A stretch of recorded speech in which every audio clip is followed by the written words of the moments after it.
মেসির রেকর্ডের পেছনে ছুটছেন এমবাপ্পে। বিশ্বকাপের সর্বোচ্চ গোল করতে আর্জেন্টাইন সুপারস্টারের সাথে ব্যবধান এখন মাত্র 2 গোলের। ঝড়ের কবলে ফ্রান্স ইরাক ম্যাচের 2 ঘন্টার অনাকাঙ্ক্ষিত হাফ টাইম। জোড়া গোল করে জার্মানির কিংবদন্তি মিরোস্লাভ ক্লোসার সমান 16 গোলের রেকর্ড স্পর্শ করলেন এই ফরাসি স্ট্রাইকার। একই সাথে নিশ্চিত করলেন ফ্রান্সের নকআউট পর্ব। রুচি চানাচুর 300 গ্রাম ও 500 গ্রামের ফ্যামিলি প্যাক, এক প্যাকে পুরো পরিবার। এই তো আগের ম্যাচেই মিরোস্লাভ ক্লোসার রেকর্ড গুড়িয়ে বিশ্বকাপ ইতিহাসে সর্বোচ্চ গোলের সিংহাসনটা নিজের করে নেন লিওনেল মেসি। অস্ট্রিয়ার বিপক্ষে জোড়া গোল করে বিশ্বকাপে এখন 18 গোলের মালিক এই আর্জেন্টাইন সুপারস্টার। পেছনে থাকা কিলিয়ান এমবাপ্পের সাথে ব্যবধানটা ছিল 4 গোলের, কিন্তু ঠিক পরের ম্যাচেই জোড়া গোলে মেসির ঘাড়ে নিঃশ্বাস ফেলছেন এই ফরাসি স্ট্রাইকার। ইরাকের বিপক্ষে ম্যাচের 14 মিনিটেই ডি বক্সের বাইরে থেকে কোনাকুনি শটে প্রতিপক্ষের জাল কাঁপান এমবাপ্পে।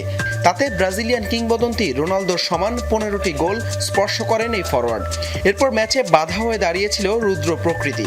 বজ্রঝড়ের কবলে হাফ টাইম দীর্ঘ হয় প্রায় 2 ঘন্টা।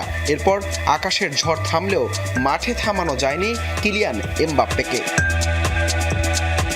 54 মিনিটে ইরাক গোলকিপার বাসিলের এক মারাত্মক ভুলে এমবাপ্পে বিশ্বকাপে তার 16তম গোল করেন। আর তাতেই সাবেক জার্মান তারকা মিরোস্লাভ ক্লোসার সাথে বিশ্বকাপ ইতিহাসে এখন যৌথভাবে দ্বিতীয় সর্বোচ্চ গোলের মালিক এই ফরাসি তারকা।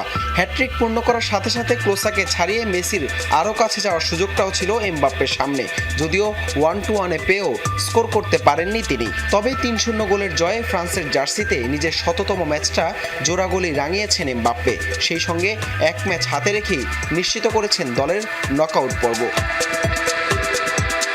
নরওয়ের বিপক্ষে গ্রুপের শেষ ম্যাচে জার্মান গ্রেটকে ছাড়িয়ে যাওয়ার সুযোগ তো আছেই, সুযোগ আছে গ্রুপ চ্যাম্পিয়ন হবারও। আর সেই সঙ্গে মেসির রেকর্ড ভাঙা করার রোমাঞ্চকর লড়াইটা তো চলছেই।